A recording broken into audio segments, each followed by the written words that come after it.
Hello, আসসালামু আলাইকুম। কেমন আছেন সবাই? গতকালকে রিজওয়ানের জন্মদিন উপলক্ষে বাসায় ছোটোখাটো একটা অনুষ্ঠানের আয়োজন করা হয়েছিল। তো আমার শাশুড়ি অনেক মজার মজার রান্না করেছিল আমাদের জন্য। এই ডিম রান্না করেছিল আর মুরগির কালিয়া রান্না করেছিল। এই কালিয়াটা খেতে অনেক মজা হয়েছিল। দেখতে যেমন সুন্দর লাগছিল, খেতেও অনেক মজা হয়েছিল। পোলাওয়ের সাথে খেতে তো খুবই মজা লাগছিল। আমরা তো সবাই অনেক এনজয় করেছিলাম আর অনেক মজা করে খাবারগুলো খেয়েছিলাম।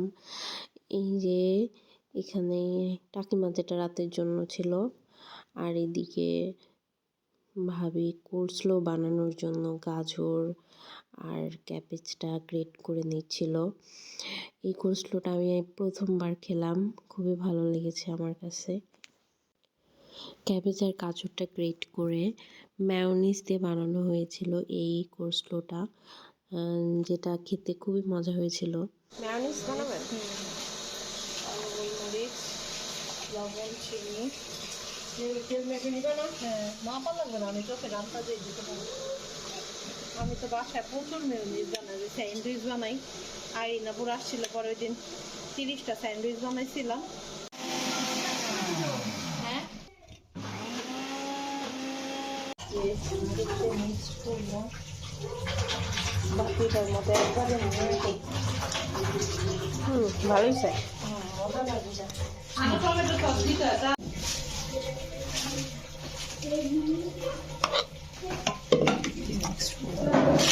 মিক্স করলে হয়ে যাবে। মিক্স করলে এটার মধ্যে ধরো একটু লবণ বা চিনি কোনো কিছু যদি একটু মিসিং মনে হয় তখন একটু দিয়ে আর একটু মিক্স করে নিতে হবে।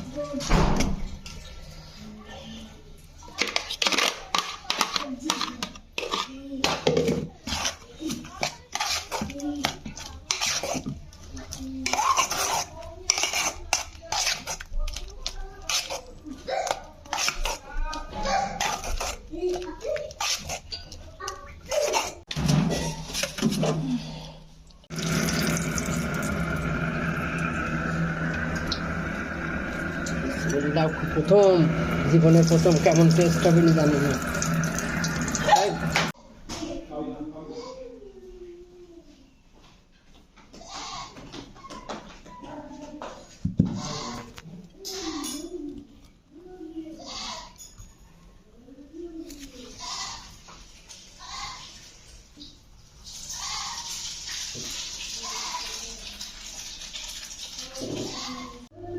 আইজো ছবি একদম তো এসে খাবার রেডি করা আছে এটা ব্লক করে নি এখন টমেটো।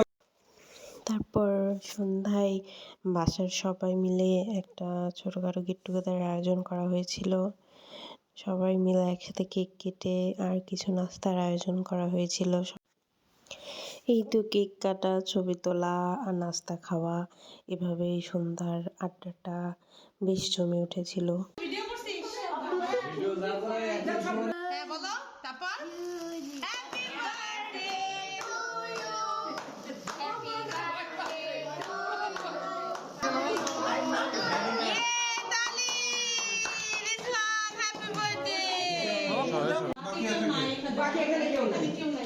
পান্না ভাত দেওয়া হয়, পান্না দিছি একটু নিয়ে নিয়ে জিন্নাবাইটা নিয়ে দেন।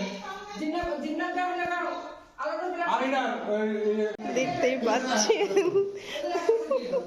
না, আমি খাবো না। সবাই এনেছে? বাহ, এই চাইনা